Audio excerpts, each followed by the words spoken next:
En este video vamos a hablar sobre la tolerancia al malestar y cómo algunas estrategias nos pueden ayudar a superar esto, según la terapia DBT. Comencemos con lo primero. ¿Qué es la tolerancia al malestar? Es la capacidad de experimentar eventos privados negativos sin permitir que interfieran en la realización de acciones orientadas hacia metas.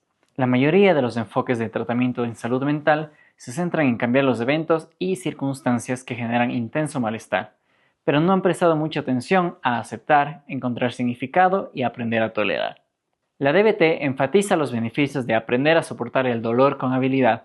En primer lugar, porque el sufrimiento y el malestar son parte de la vida. No se puede evitar o eliminar por completo. La incapacidad de aceptar todos los hechos que nos pasen en la vida conduce en sí a un aumento en el malestar. Segundo, la tolerancia al malestar, al menos a corto plazo, es parte integral de cualquier intento de cambiar. De lo contrario, los esfuerzos para escapar del mismo interferirán con los esfuerzos para establecer los cambios deseados. En DBT, la práctica de tolerancia al malestar persigue principalmente tres objetivos. Primero, sobrevivir a situaciones de crisis, sin hacer cosas que empeoren la situación.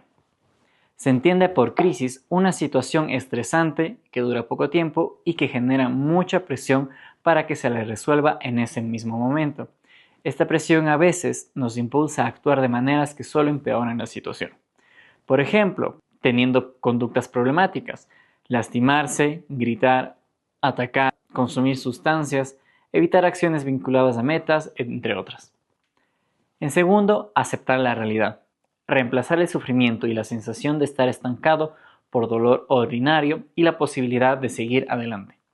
El objetivo de las habilidades de tolerancia al malestar no es sentirse bien, sino superar la crisis, es decir, atravesarla para luego poder resolver el problema o la circunstancia que nos está generando el malestar, en el caso que se pueda resolver, o trabajar para aceptarlo en el caso de que el problema no tenga ninguna solución.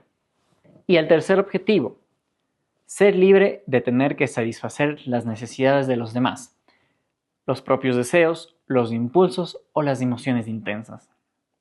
Es decir, evitar actuar de manera impulsiva y tener que lidiar con las consecuencias que esto genere. Entre las habilidades específicas para superar las crisis podemos encontrar stop, pros y contras, cambiar la fisiología, calmarse, distraerse y mejorar el momento. Las estrategias de supervivencia son habilidades a corto plazo que se utilizan para reducir el nivel a niveles soportables de modo que la crisis pueda manejarse y se evite las conductas problema. Una vez que se reduce la intensidad del dolor, recién entonces resultan útiles las habilidades a largo plazo, como la regulación emocional, aceptación de la realidad y o las habilidades mindfulness. Ahora vamos con el ejemplo de la ola emocional. Supongamos que no pudimos bajarnos a tiempo de la ola emocional y que no aplicamos ninguna de las habilidades de regulación emocional en cada momento oportuno. Probablemente ya estaríamos entonces bajo los efectos y consecuencias de dicha ola emocional. ¿Quiere decir esto que ya no hay nada que hacer? No, aún hay algo que puede servirnos para no empeorar el momento y sobrevivir a dichas consecuencias. Tolerar el malestar. Si bien no puedo cambiar las circunstancias en las que me encuentro una vez que la ola emocional ya ha ocurrido, sí puedo cambiar cómo vincularme con estas circunstancias, utilizando la distracción con otras cosas como salir a caminar o hablar con alguien que me agrade. Mejorando mi momento, poniendo música, cambiando la fisiología de mi cuerpo si ha quedado muy activado tras la ola, dándome un baño de agua fría o agarrando hielos con las manos, o calmándome a través de mis 5 sentidos. Tocar algo suave, comer algo dulce, oír un podcast, ver una película cómica, prender una vela con aroma.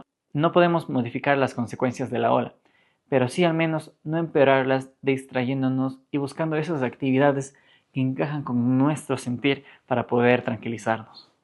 Para discriminar cuándo es útil las habilidades de tolerancia al malestar, podemos orientar a los consultantes a identificar 3 criterios de una situación de crisis.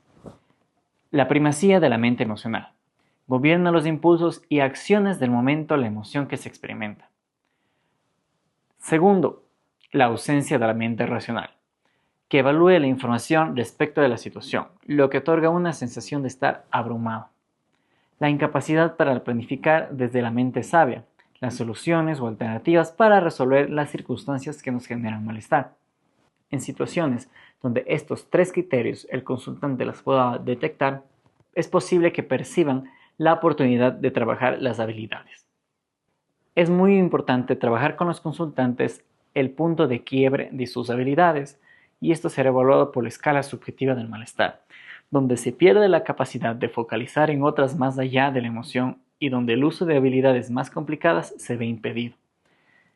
Esta escala subjetiva de malestar puede ser una escala del 1 al 100, donde 1 es lo más bajo y 100 es lo más alto a lo que se puede llegar.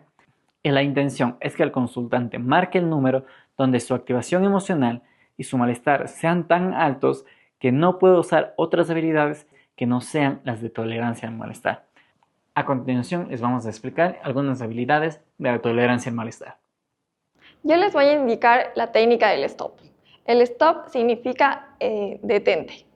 Entonces, la S es stop, detente, no te muevas, congélate un momento. La T es take a step back, da un paso atrás. Respira, toma un tiempo mental o físico, regula tus emociones antes de actuar. La O es observa tus emociones, lo que pasa dentro y fuera de ti, sin juzgar, y evalúa la situación que está alrededor y dentro de ti. La P es procede a hacer mindfulness. Actúa con atención plena. Conecta con tu mente sabia y puedes hacerte las siguientes preguntas de qué es lo que quieres hacer dentro de ese momento y qué es lo que quieres hacer con tus metas en esa situación. Les voy a dar un ejemplo de cómo es esta técnica. Por ejemplo, yo estoy muy estresada en mi trabajo, no sé qué hacer, entonces me detengo. Luego doy un paso atrás y respiro para regular mis emociones.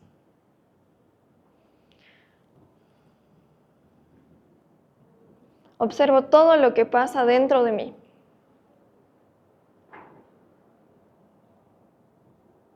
También observo en mi entorno. Escucho todos los ruidos. Observo y procedo a hacer mindfulness.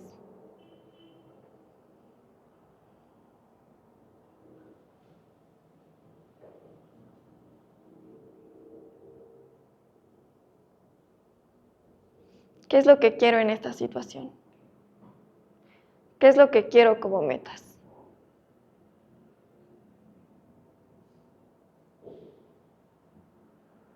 Solo importa el aquí y el ahora.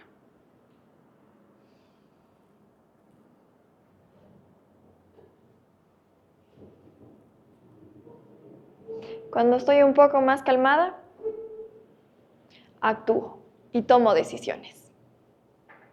Ahora vamos a presentar otra habilidad de tolerancia al malestar, que son los pros y contras. Todos evaluamos constantemente los pros y contras al tomar una decisión. Esta habilidad puede ser de utilidad para que los consultantes puedan evitar el realizar conductas problemas. Muchas veces tener una lista de ventajas y desventajas de hacer una conducta impulsiva puede servir de recordatorio para que los consultantes eviten actuarlas. Hacer pros y contras implica notar las consecuencias positivas y negativas de tolerar el malestar al resistir a las conductas impulsivas, pero también es anotar consecuencias positivas y negativas de no tolerar el malestar al ceder a las conductas impulsivas. A continuación voy a dar un ejemplo de cómo se puede aplicar esta habilidad dentro de consulta. Camila acaba de discutir con su madre porque ella no la apoya en su deseo de estudiar medicina. Se siente sola, frustrada y con una profunda sensación de vacío. Tiene un fuerte impulso de cortarse para aliviar el malestar que siente. El terapeuta va a proponer a Camila realizar esta actividad en el primer caso en qué pasaría si es que actúa por impulso, es decir, los pros de cortarse a sí misma y los contras de autolesionarse. Entonces, uno de los pros sería sentir alivio inmediato del malestar y el contra, que la herida puede infectarse o dejar cicatrices. El siguiente pro sería que deja de sentir dolor emocional por un momento y el contra es que genera culpa y vergüenza posteriormente. Otro pro sería que va a tener una sensación de control. Sin embargo, el contra sería que va a repetir patrones de siempre que sabe que no genera cambios. En el siguiente caso sería qué pasaría si es que resiste el impulso. En este caso, el pro de tolerar el malestar sin autolesionarse sería en que se mantiene segura físicamente. El contra es que el malestar emocional no va a desaparecer de inmediato. Otro pro sería que demuestra que puede mantener el control. Sin embargo, el contra sería que no sabe qué hacer con todas las emociones que siente. Otro pro de tolerar el malestar es que no se va a sentir culpable después, pero el contra sería que siente que se está ahogando y no hace nada. Para concluir la actividad, el terapeuta puede dar una pequeña reflexión sobre la actividad que realizó Camila, diciendo que aunque autolesionar pueda darle un alivio inmediato, ¿qué consecuencias tiene eso para la persona que quiere llegar a ser? ¿Cómo se sentiría después? Ahora, ¿qué pasaría si por una vez resistiera el impulso? Quizás sienta mucho malestar al principio, pero cada vez que no se hace daño, está aprendiendo a cuidarse de verdad. ¿Cuál de esas opciones se acerca más a la vida que Camila quisiera construir? Bueno, yo ahora voy a hablar sobre cambiar la fisiología, que son las habilidades TIP. Primero voy a empezar diciendo TIP, qué significa por las letras. La T significa temperatura, la I significa intensa actividad física y la P, pace breathing, que en español es respiración controlada. Todas estas técnicas están diseñadas para calmar tanto el cuerpo como la mente y estas sirven para cuando hay una alta activación emocional, que es cuando sentimos ansiedad, ira o pánico. En estas habilidades son 4 que tenemos, entonces está relacionado obviamente con lo que ya expliqué de cada letra. La primera es cambiar la temperatura de tu cara con agua fría. La segunda es el ejercicio aeróbico intenso. La tercera es la respiración pausada rítmica y la cuarta es la relajación muscular en paralelo. Ahora solo las estoy diciendo como que los nombres, pero más adelante voy a explicar cada una de ellas. Antes que nada, pues ¿para qué sirven estas habilidades, no? Estas habilidades funcionan para cuando uno está pasando por una crisis, no empeorar esa crisis y poder mejorar en una situación así. Entonces, hay bastantes puntos de cómo nos va ayudando. Entonces, primer punto es que estas habilidades nos ayudan a cambiar la química del cuerpo para así poder reducir la activación emocional extrema y los sentimientos de agobio que uno está pasando en situaciones así. La otra es que estas habilidades funcionan muy rápido, entonces se pueden llegar a hacer en segundos, en minutos, y para la gente, o sea, es beneficioso para la gente porque no tienen que invertir mucho tiempo para modificar este malestar, esta intensidad del malestar. La tercera es que generan el mismo efecto de alivio que las conductas disfuncionales. ¿Qué conductas? Como consumir alcohol, consumir otras drogas, el comer, el autolesionarse, pues estas habilidades causan el mismo efecto que podrían llegar a ocasionar estas. Y la reducción de emociones dolorosas, pero obviamente quitando pues, los efectos negativos, que es el de consumir drogas y el resto que mencioné. También estas funcionan como un medicamento porque tienen una acción rápida, pero a diferencia de los medicamentos, pues estas habilidades no cuestan nada de dinero como si lo cuestan los medicamentos, y dos, no te da ningún efecto secundario que lo pueden llegar a dar algunos medicamentos también. También son fáciles de usar y no requieren de mucha reflexión, y algunas habilidades TIP, como son la respiración o la de la relajación muscular, se pueden llegar a usar en público, porque hay mucha gente que al tener que hacer una técnica o una habilidad en la que a lo mejor nos tenemos que mover mucho o nos da vergüenza para que la gente no nos vea, estas habilidades, algunas que sí se pueden hacer en público y no se hace nada muy llamativo, que digamos. Ya. Estas habilidades ayudan en el sistema nervioso. A ver, el sistema nervioso lo tenemos dividido en dos partes, el simpático y el parasimpático.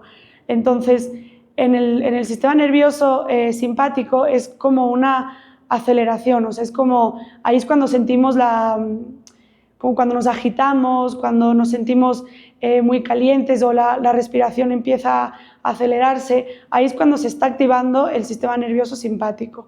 Y de ahí tenemos el sistema nervioso parasimpático, que este es es lo opuesto, es como un freno.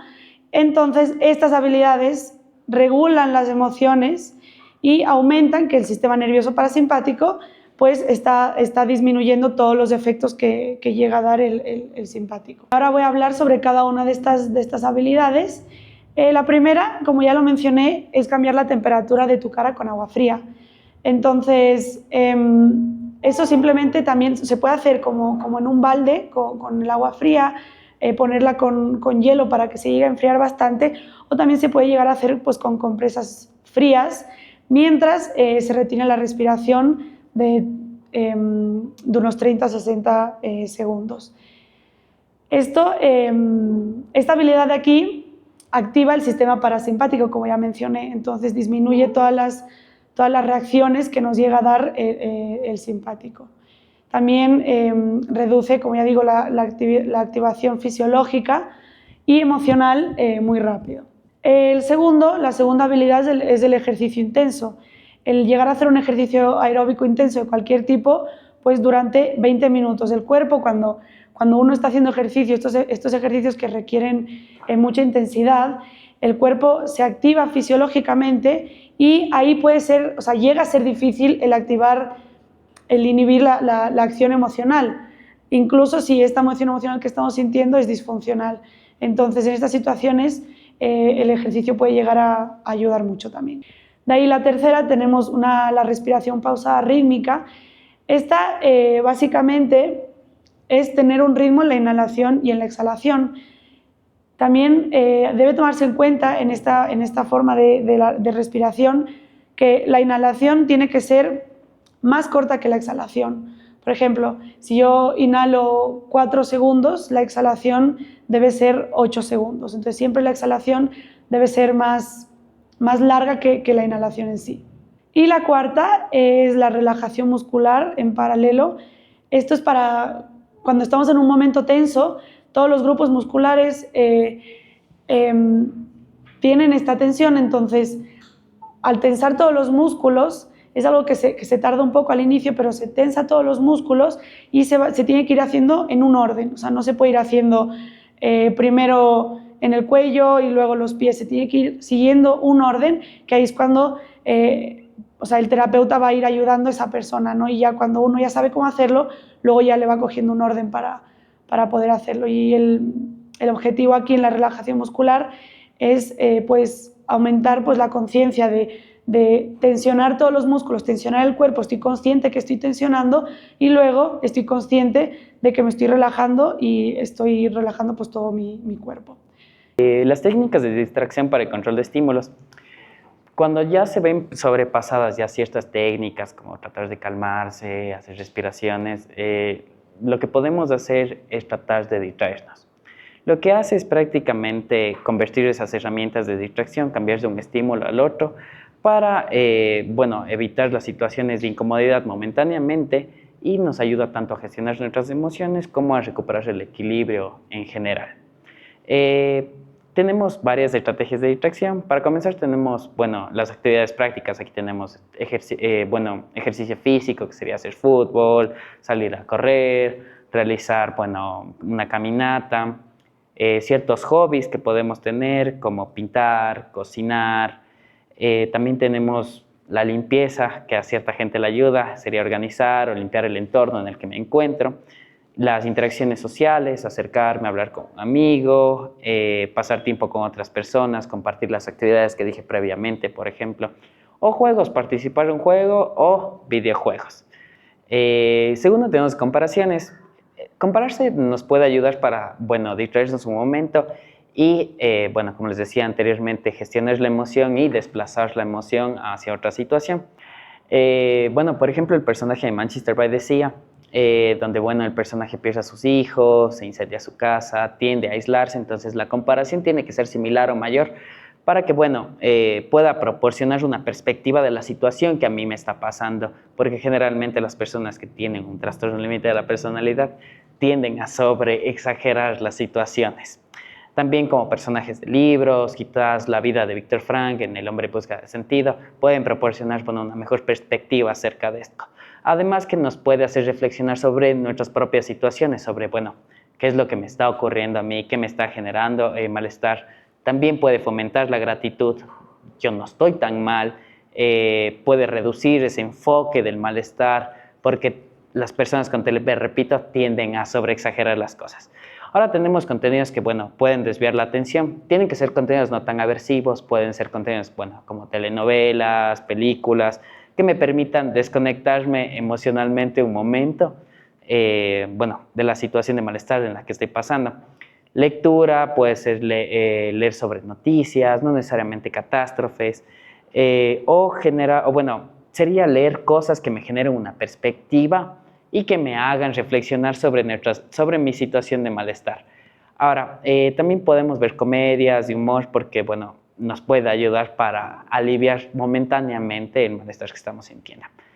Ahora, también podemos tener emociones opuestas. Aquí se fomenta prácticamente no el pensar realmente, sino el pensar positivamente.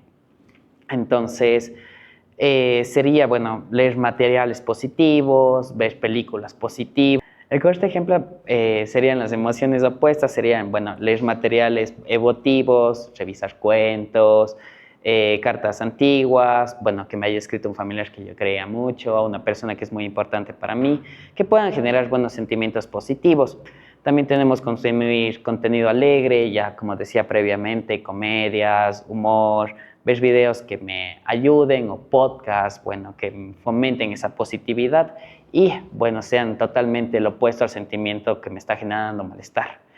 También tenemos el cambiar el foco mental, sería redirigir los pensamientos negativos hacia otras ideas. Por ejemplo, sería contar hasta 10, contamos lentamente, tareas voluntarias, que sería levantarme, bueno, como les decía, ya les di creo que demasiadas actividades, pero serían actividades simples, podríamos simplemente organizar o planificar actividades que yo quiero hacer el día de mañana, o pensamientos alternativos, como les decía anteriormente, pensamientos positivos o reales acerca, bueno, de la situación que me está provocando el malestar.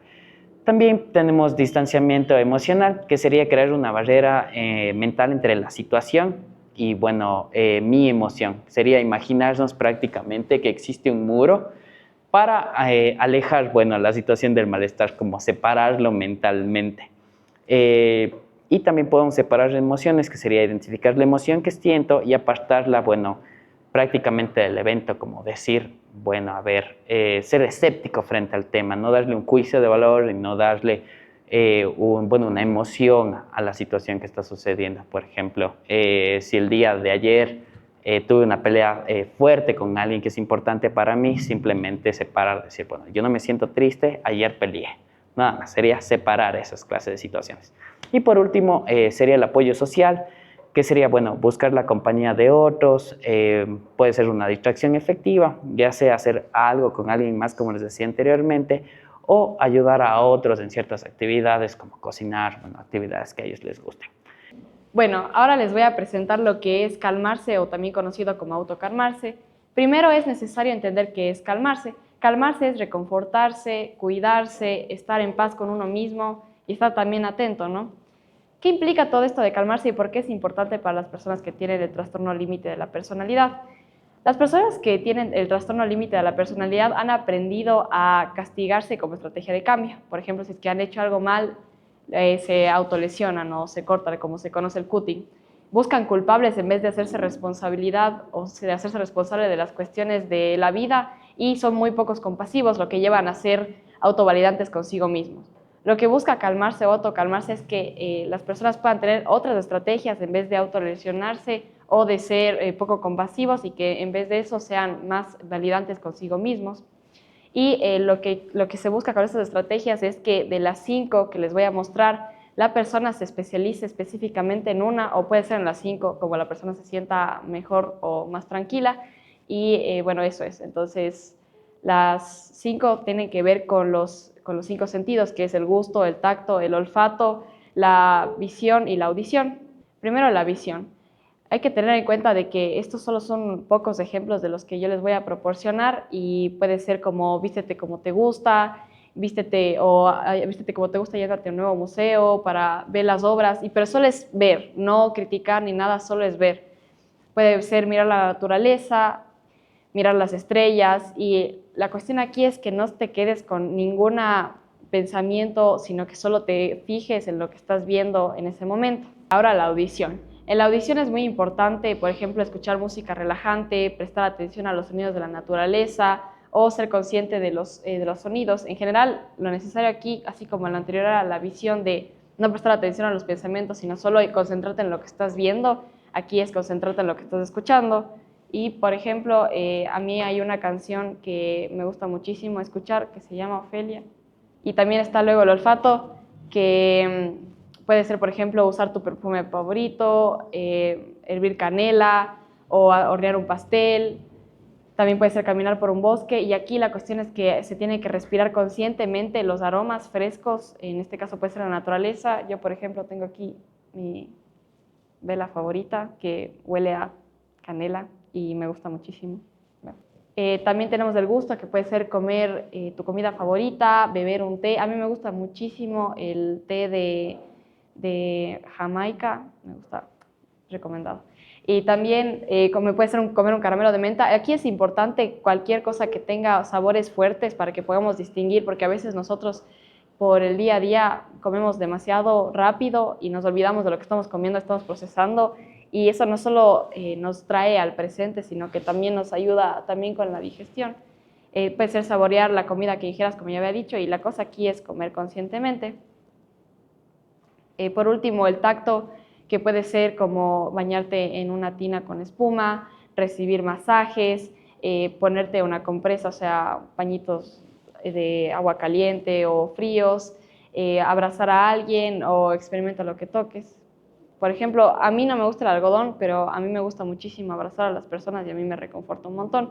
Entonces, lo que se quiere intentar con autocalmarse no es que la persona diga así como que, ay, me siento mal, voy a ver la naturaleza, voy a escuchar los sonidos de la naturaleza y voy a comerme una menta, no, sino que encuentre qué es lo que más le reconforta y que utilice esa estrategia para poder autocalmarse y dejar ese ambiente autoinvalidante y pasar a ser un poco más empático consigo mismo.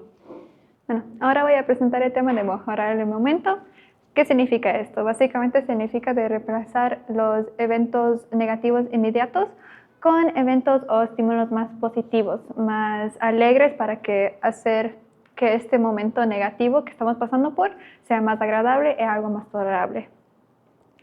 Mejorar el momento es particularmente útil cuando hay situaciones donde estamos muy abrumados o estresados, cuando estos eventos se prolongan demasiado tiempo y también cuando las actividades que tenemos para distraernos o calmarnos, que se explicó anteriormente, con los 5 sentidos no funcionan en total.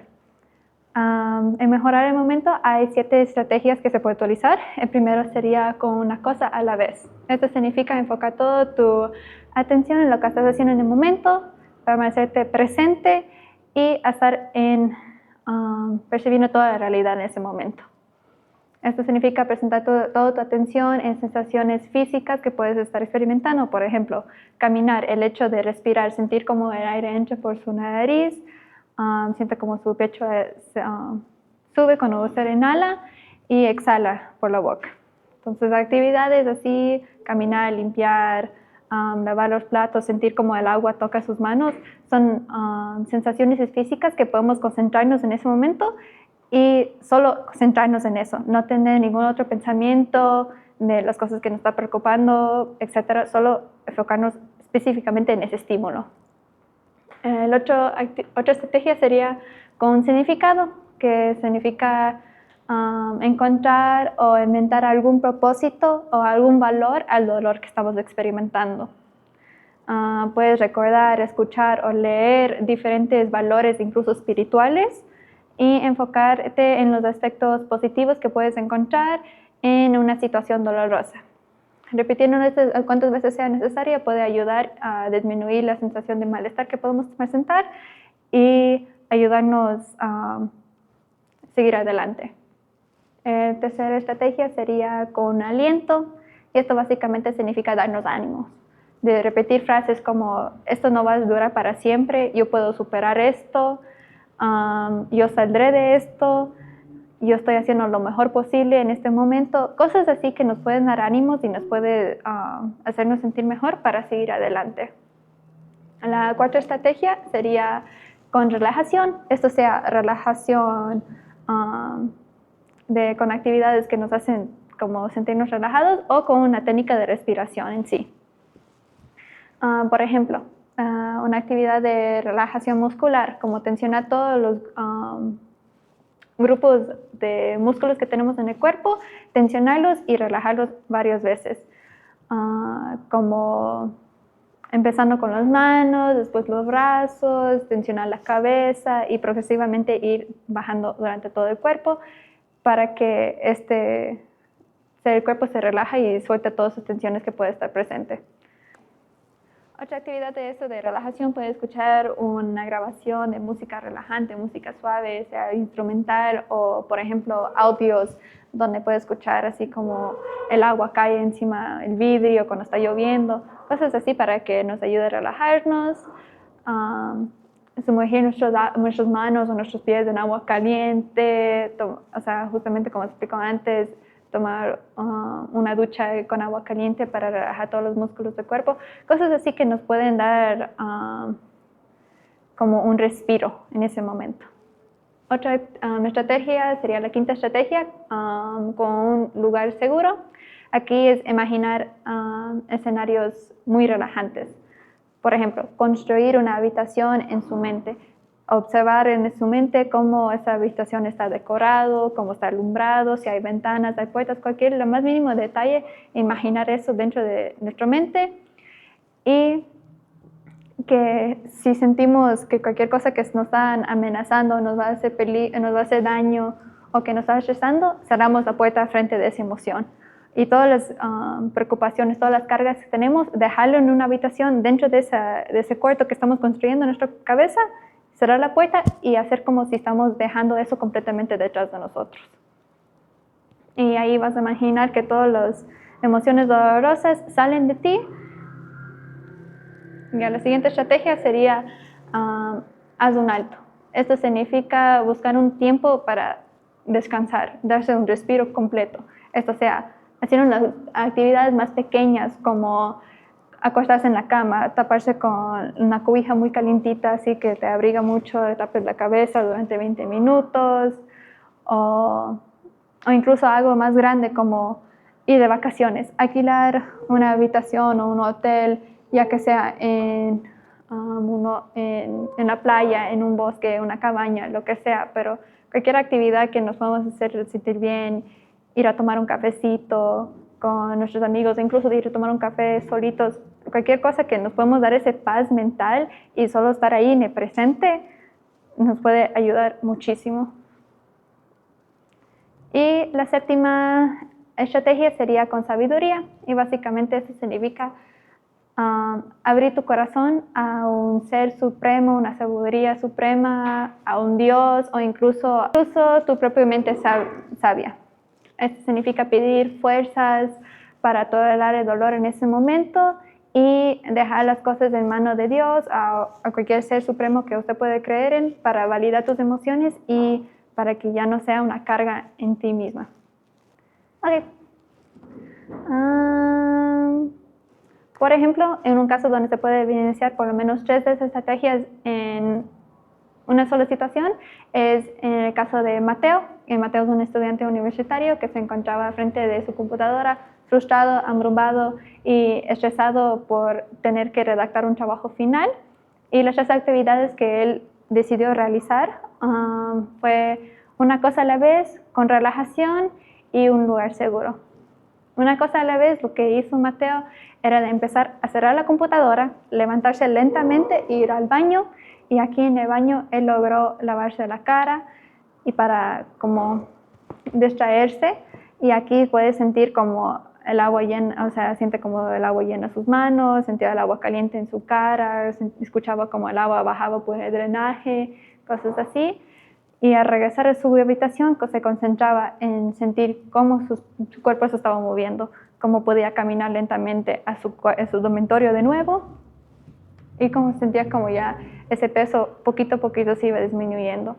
Luego, cuando ya entró a su habitación, se sentó en la cama y hizo una técnica con relajación, donde básicamente apagó las luces de su cuarto, puso una canción instrumental suave y realizó el ejercicio de tensionar y relajar el cuerpo, justamente lo que mencioné antes. Empezó con sus manos, se tensionó y los relajó, se va progresivamente desde los brazos, pecho, cuello, cabeza, y ahí se va disminuyendo hasta incluso los pies.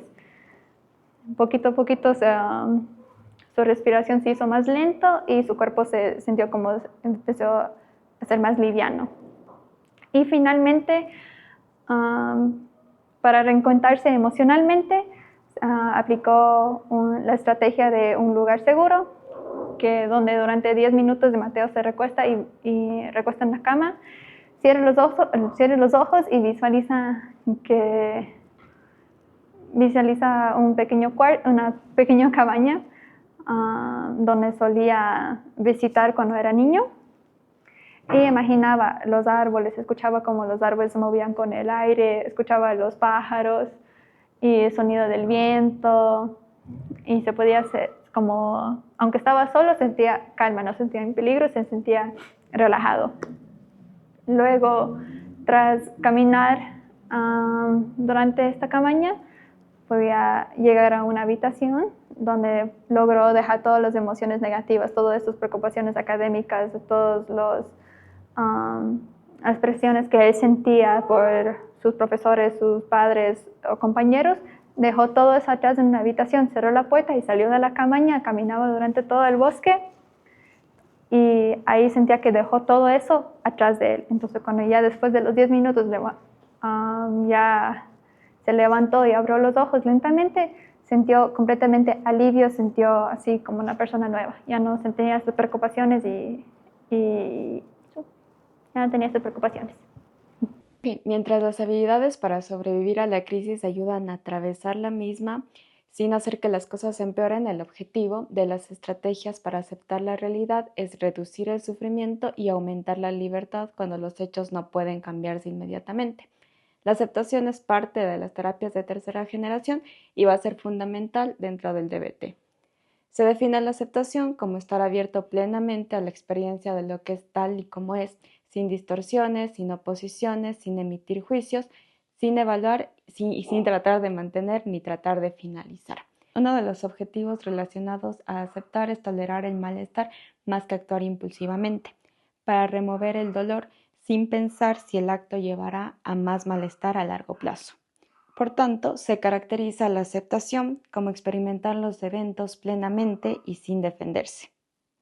Por otro lado, la aceptación también puede ser definida operacionalmente como un cambio en la conducta evocada por un estímulo que tiene la función de evitación, escape o destrucción por una conducta cuya función es mantener o persistir en el contacto. El estímulo que debe ser aceptado ya no es evitado, ni produce conductas de escape, ni intenta ser destruido. A continuación les vamos a presentar las distintas estrategias que estarían dentro de las habilidades para aceptar la realidad. ¿Ya? Bueno, ahora les voy a presentar la aceptación radical. ¿Qué es esto? Es aceptar la realidad tal y como es, sin juzgarla, incluso si es dolorosa o injusta para nosotros. No significa estar de acuerdo ni rendirse, ni justificarla, solo aceptar las cosas como ocurren. ¿Por qué practicarla? Porque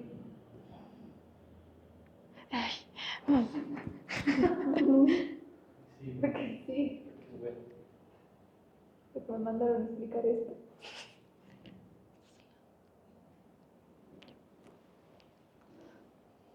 Porque solo se puede cambiar lo que se acepta. Aceptar permite soltar la queja y abrir nuevas oportunidades y actuar con claridad. Las opiniones comunes erróneas acerca de esto es que aceptar es rendirse. lo cual no es así.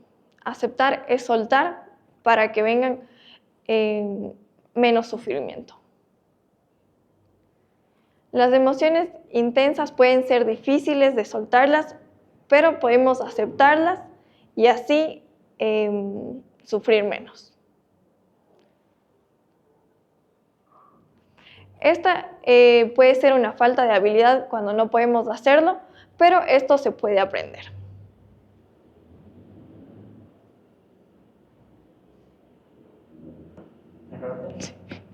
Ese es mi tema.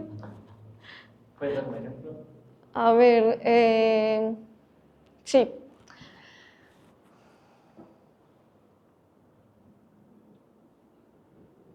Ya. Aceptación radical.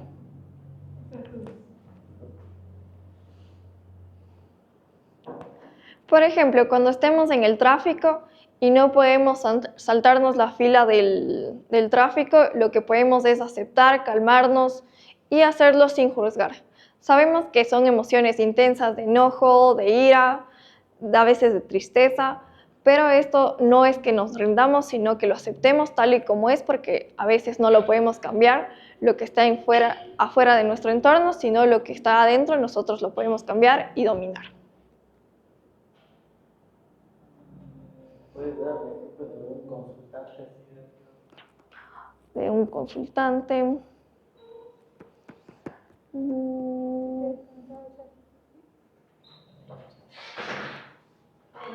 Un consultante.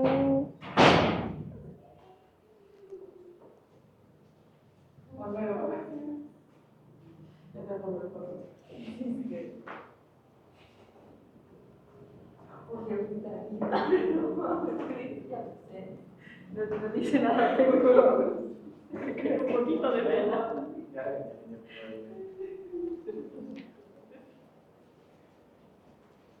Y por ejemplo, en la vida en consulta, esto fue un ejemplo en la vida cotidiana. En la vida en consulta puede ser que una persona va por problemas en pareja, le fueron infiel, entonces llegamos con ira, llegamos con enojo, igual con muchas emociones desagradables para nosotros.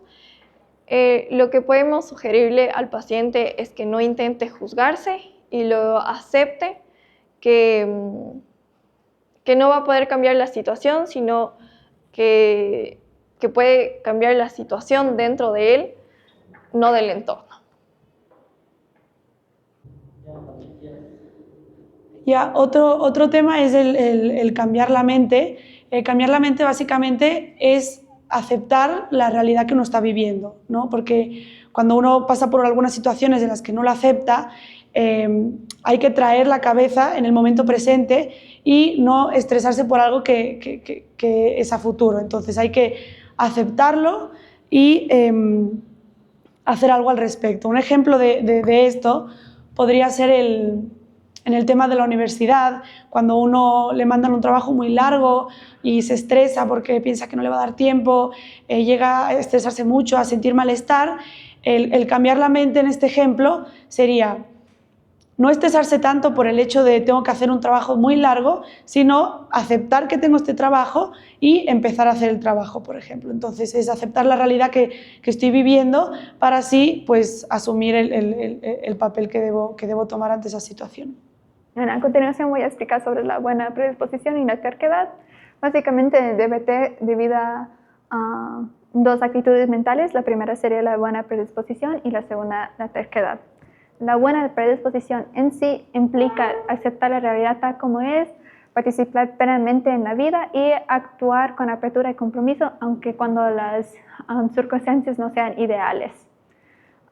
Obviamente esto no se trata en resignarse, sino de responder de manera consciente y efectiva con lo que se tiene en el momento. En contraste, la terquedad en sí se manifiesta al persistir en conductas ineficientes o rendirse ante la dificultad.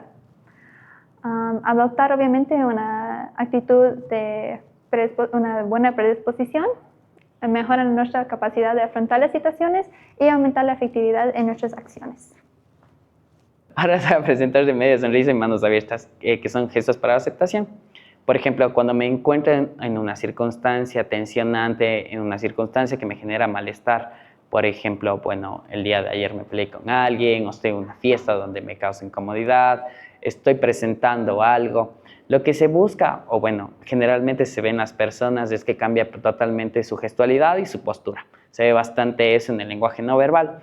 Entonces, ¿qué es lo que busca hacer esta técnica y por qué son importantes los textos?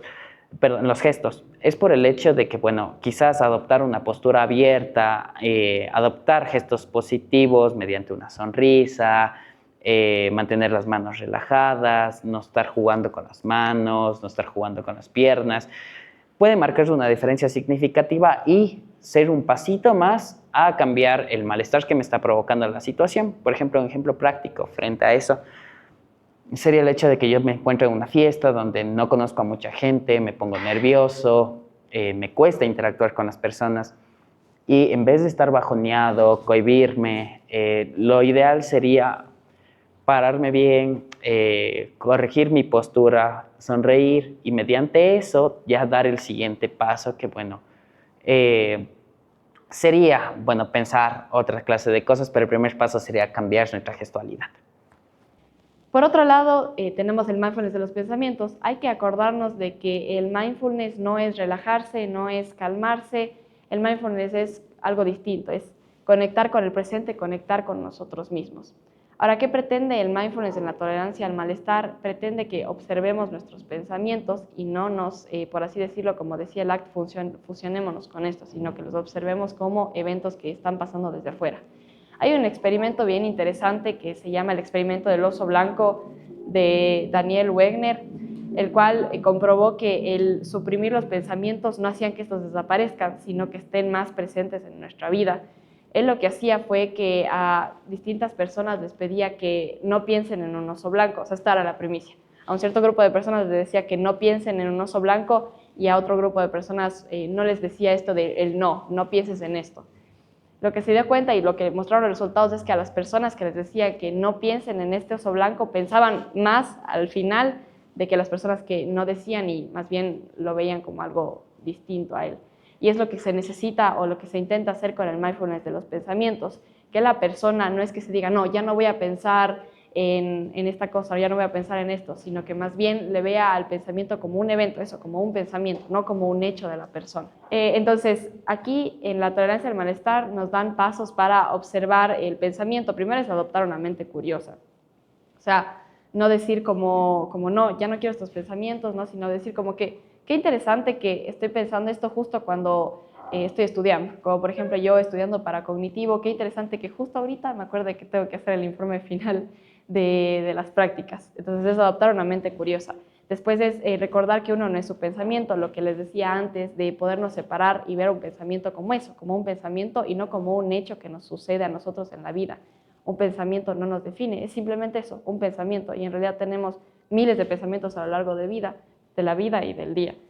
Y por último, tratar de no bloquear, como les había dicho con el ejemplo de este experimento, mientras menos quieres que esté presente un pensamiento, más va a estar ahí. O sea, mientras más estés así como que no, y no quiero pensar, más presente está. Entonces lo mejor es tener una mente curiosa, recordar que uno no es un pensamiento y que el pensamiento no es un hecho y tratar de no bloquearlo.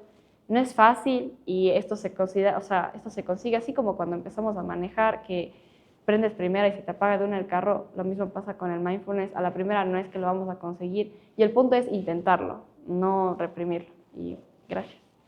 Todas las técnicas que vimos ahora son de suma importancia para enfrentar la tolerancia al malestar, que vemos que es una técnica muy importante de la terapia de DBT que nos presentó Marsha. Esperamos que todas estas técnicas que les demostramos les sirvan y que hayan aprendido muchísimo. ¡Gracias! Gracias.